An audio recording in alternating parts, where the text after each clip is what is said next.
احباب سی وقار، مولانا روم رحمتullah علیہ کی ایک حکایت عرض کرنا چاہتا ہوں۔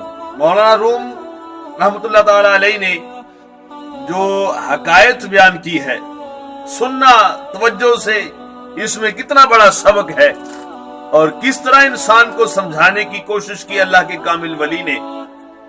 فرماتے ہیں مسلم شریف کے اندر کہ ایک شیر، ایک بھیڑیا، ایک لومڑی، تینوں اکٹھے ہوئے اور پروگرام بنایا کہ اکٹھے مل کے شکار کرتے ہیں۔ پہاڑ کی چوٹی پہ چلے گئے، جا کے مشورہ کیا اور شکار پہ نکلے۔ تینوں نے مل کے ایک گائے، ایک بکری اور ایک خرگوش کا شکار کیا، اور شکار کرنے کے بعد شیر کہتا ہے بھیڑیے کو کہ اس کی تقسیم کرو۔ اب بھیڑیے نے تقسیم کس انداز سے کی؟ بھیڑیا کہتا ہے کہ چونکہ تو بادشاہ ہے جنگل کا، تو بڑا ہے، لہٰذا یہ گائے تیرے لیے ہے، اور میں تجھ سے چھوٹا ہوں، بکری کا شکار میرے لیے ہے، اور لومڑی چونکہ ہم سے چھوٹی ہے، یہ خرگوش کا شکار لومڑی کے لیے ہے۔ شیر کو اس بات پہ بڑا غصہ آیا، کہتا ہے کہ بادشاہ میں ہوں، شکار کرنے والا میں ہوں، تمہیں لا کے دینے والا میں ہوں، اور تم تقسیم کیسی کر رہے ہو؟ عجب بات ہے۔ اسی غصے میں شیر نے بھیڑیے کو پنجہ مارا اور اس کی کھال کھینچ دی، اس کا کام تمام کر دیا۔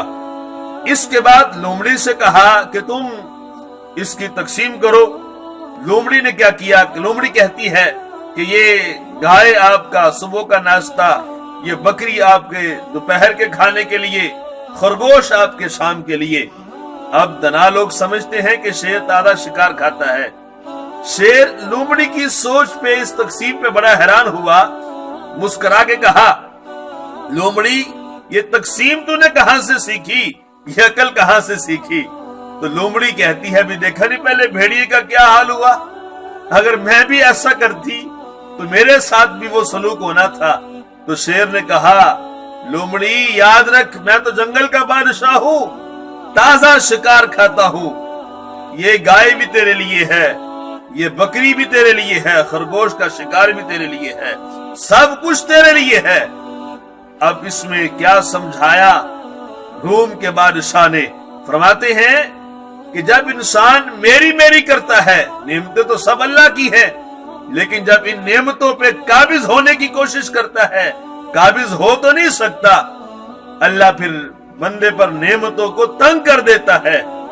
جب بندہ ہر مقام پہ مالک کے حکم کے مطابق، نبی علیہ الصلوۃ والسلام کے حکم کے مطابق ہر نعمت میں رب کی تعریف کرتا ہے، رب کی وحدانیت کو بیان کرتا ہے، آقا امام الانبیاء علیہ السلام کی عظمت کو بیان کرتا ہے، رب کائنات فرماتا ہے اے انسان، کل جہان ہی میں نے تیرے لیے پیدا کیا ہے، لیکن تجھے فقط اپنی ذات کے لیے پیدا کیا ہے۔